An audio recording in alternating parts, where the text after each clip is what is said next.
आतंकवादी अमेज़न से बम बनाने का सामान ऑर्डर करते रहे और फिर एक बड़े हमले को अंजाम दे देते। ये बात सुनने में थोड़ी अजीब लग सकती है, लेकिन सच है।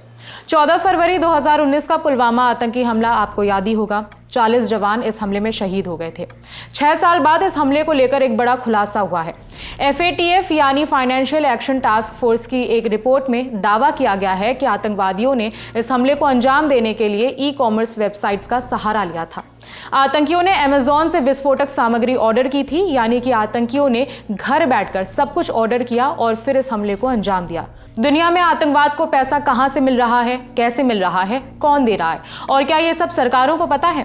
ऐसे तमाम सवालों का जवाब अंतर्राष्ट्रीय संस्था FATF ने अपनी ताजा रिपोर्ट में दिया है।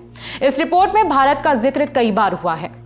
FATF यानी फाइनेंशियल एक्शन टास्क फोर्स ये ग्लोबल संस्था है जो ये जांच करती है कि आतंकवाद को फंड देने वाले देशों और लोगों पर क्या एक्शन लिया जाए।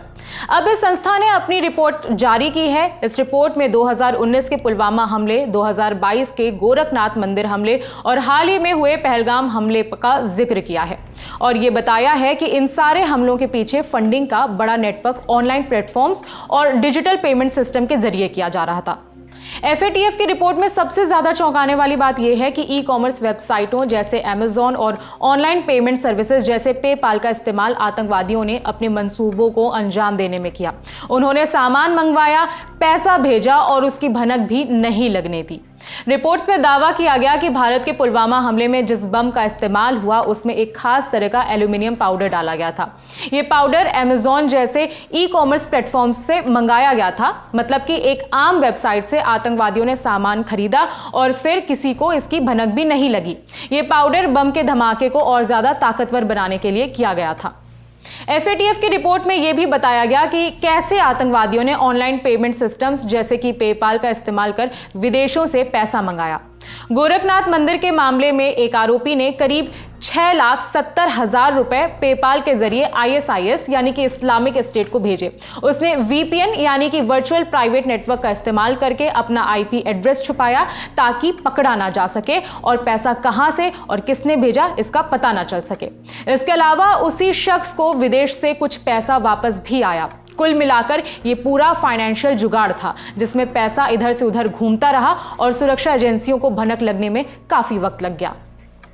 FATF का कहना है कि अब आतंकवादी सिर्फ गुपचुप कैश या फिर हवाले से काम नहीं चला रहे। अब उन्होंने नया तरीका ढूंढ निकाला है, ऑनलाइन पेमेंट और ई-कॉमर्स प्लेटफॉर्म। वो EPOMs यानी e-commerce platform and online marketplaces का इस्तेमाल कर रहे हैं। कभी सामान खरीदने के बहाने पैसा ट्रांसफर कर रहे हैं तो कभी किसी देश में सामान भेजकर दूसरे देश में बेचा जा रहा है और उससे मिले पैसे से आतंक फैलाया जा रहा है। एक और चौंकाने वाली बात FATF ने अपनी रिपोर्ट में कही कि कुछ देशों की सरकारें भी इन आतंकवादियों को मदद दे रही है। रिपोर्ट में नाम तो नहीं लिया गया, लेकिन भारत ने पहले भी कई बार कहा है कि पाकिस्तान आतंकवादियों को पनाह देता है और उन्हें फंडिंग करता है।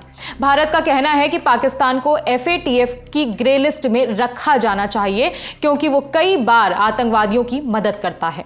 रिपोर्ट के मुताबिक आतंकवादियों को मिलने वाली मदद सिर्फ पैसे तक सीमित नहीं है, कई बार उन्हें ट्रेनिंग, हथियार और लॉजिस्टिक सपोर्ट भी दिया जाता है और ये सब करने वाले कुछ देश भी हो सकते हैं। FATF ने अप्रैल 2025 में कश्मीर के पहलगाम में हुए आतंकवादी हमले का भी जिक्र किया जिसमें 26 लोग मारे गए थे।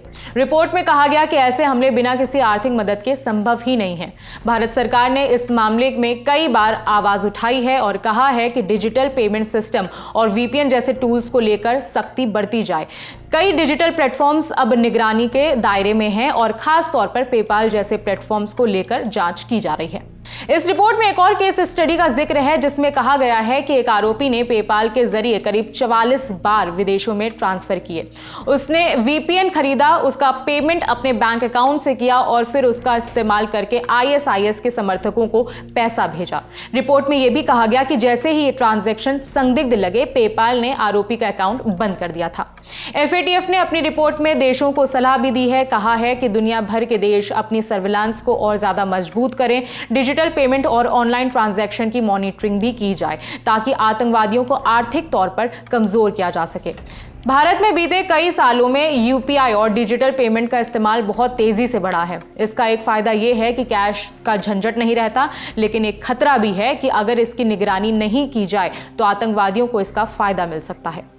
FATF की इस रिपोर्ट को लेकर आपकी क्या राय है, कमेंट करके बताएं। ये खबर लिखी है हमारे साथी दीपेंद्र गांधी ने। मेरा नाम है विभावरी। देखते रहिए दी ललन टॉप।